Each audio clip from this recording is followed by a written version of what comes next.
नमस्कार, मी मोहिनी सोनार. आपण पाहताय TV9 मराठी. बुलेटिनमध्ये महाराष्ट्रासह देश विदेशातल्या महत्त्वाच्या बातम्यांचा वेगवान आढावा घेऊयात सुपरफास्ट 50 मधून.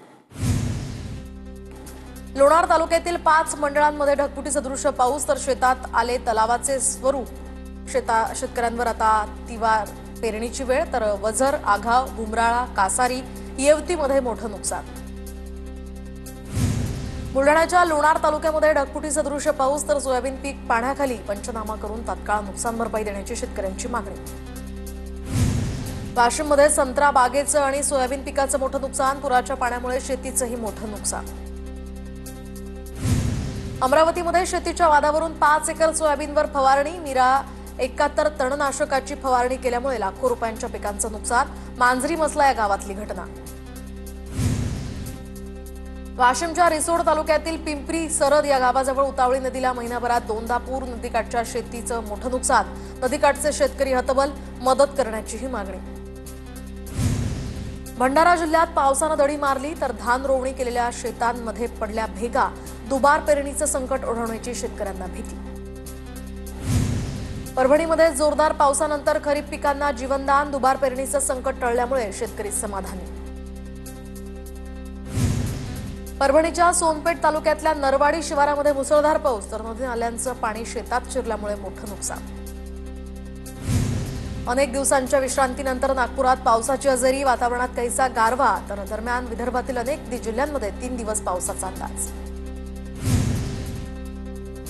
रत्नागिरीतील काजळी नदी दुथडी भरून वाहते. रत्नागिरी जिल्ह्यामध्ये मुसळधार पावसाची हजेरी. रत्नागिरी जिल्ह्याला आज मुसळधार पावसाचा इशारा. पावसामुळे नद्यांच्या पाणी पातळीतही वाढ. सिंधुदुर्गातही पावसाची संततधार सुरूच, तर जनजीवन विस्कळीत. हवामान खात्याकडून ऑरेंज अलर्ट. नागरिकांनाही सतर्क राहण्याच्या सूचना. बीडच्या माजलगाव तालुक्यामध्ये काल जोरदार पावसाची हजेरी. ढालेगावमधील बंधाऱ्याचे 2 दरवाजे उघडल्यामुळे गोदावरी नदी पात्रातून पाण्याचा मोठा विसर्ग. दमदार पावसामुळे शेतीला फायदा. जालन्यातील अंबड तालुक्यामध्ये मुसळधार पावसाची हजेरी. वडीगोद्रीसह आजूबाजूच्या परिसराला पावसानं झोडपलं. पिकं पाण्याखाली.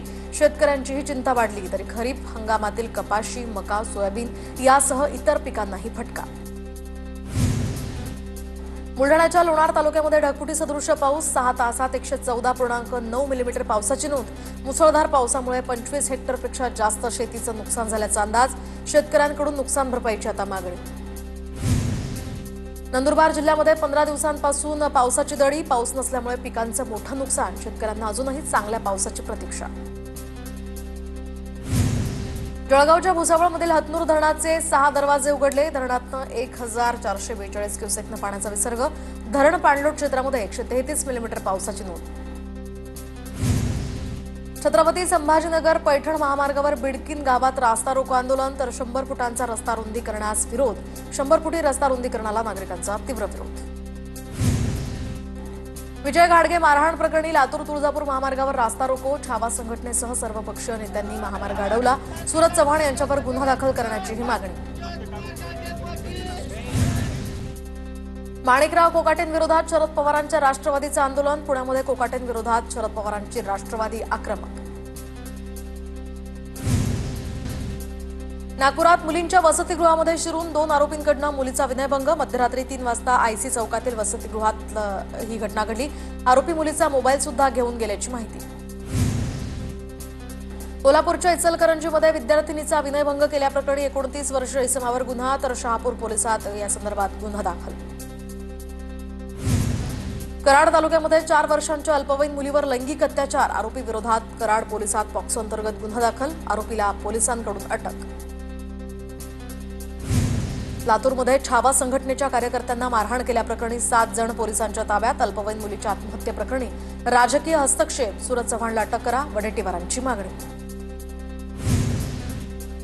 कोल्हापुरात ठेकेदारानं महानगरपालिकेला लाखोंचा चुना लावला. पालिकेतील अधिकाऱ्यांच्या खोट्या सह्या करून ठेकेदारानं 85 लाखांचं बिल वळवल्याचा हा प्रकार. प्रकरणाची चौकशीही सुरू. येवला शहरातील शनी पटांगण परिसरामध्ये दुचाकी चोरताना नागरिकांनी चोरट्याला पकडलं. बेदम चोप देत चोरटा पोलिसांच्या हवाली. दुचाकी चोरांचा बंदोबस्त करण्याचीही मागणी. नागपूरमध्ये साई कृपा फंडच्या नावानं महिलेकडनं 19 महिलांची फसवणूक, तर आरोपी संगीता बडगय हिला अटक, तर मनकापूर पोलिसांकडून या संदर्भातला तपास सुरू. रत्नागिरी शहरातल्या राजवाडा इथल्या बांगलादेश वस्तीचं नाव बदलणार. श्री देव विश्वेश्वर मंदिर मार्ग असं नामकरण करण्याचेही आदेश. पालकमंत्री उदय सामंतांच्या अधिकाऱ्यांच्या सूचना. बीडच्या वाहे गावात दारूनं पाजल्यामुळे तरुणाला दोघांकडून अमानुष मारहाण. तरुण जखमी. गेवराई पोलीस ठाण्यात गुन्हा दाखल.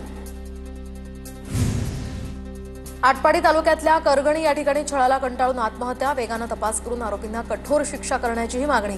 भाजपकडून 25 जुलैला आटपाडी बंदची हाक. छत्रपती संभाजीनगरच्या सिद्धार्थ उद्यानातील धोकादायक भाग हटवण्याचं काम सुरू. प्रवेशद्वारावरील धोकादायक भाग कोसळून झाला होता. दोघांचाही मृत्यू. पुणे बंगळुरू महामार्गावरील किणी टोल नाक्यावर वडगाव पोलिसांची मोठी कारवाई. 36 लाखांच्या प्रतिबंधित गुटख्यासह एकूण 56 लाखांचा मुद्देमाल जप्त. वाहन चालक पत्रू पटेल याला अटक. संत शिरोमणी नामदेवराय आणि संत जनाबाई यांचा 675वा संजीवन सोहळा. विठ्ठल रुक्मिणी मंदिरासह संत नामदेवराय समाधीस्थळाला आकर्षक फुलांची सजावट. 2 टन फुलांचा यामध्ये वापर.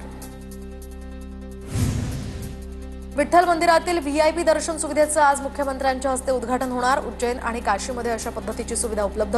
VR गॉगलद्वारे महापूजा पाहता येणार. नाशिकच्या लासल गावात संत नामदेव महाराज पुण्यतिथी निमित्त पालखी सोहळा संपन्न. टाळ मृदुंगाच्या गजरात भाविकांचा पालखीमध्ये मोठ्या संख्येनं सहभाग. नागपूरच्या खदान परिसरातनं ताजुद्दीन बाबांच्या 103व्या उरुसानिमित्त शाही मिरवणूक. मिरवणुकीमध्ये भाविकांचा मोठ्या संख्येनं सहभाग.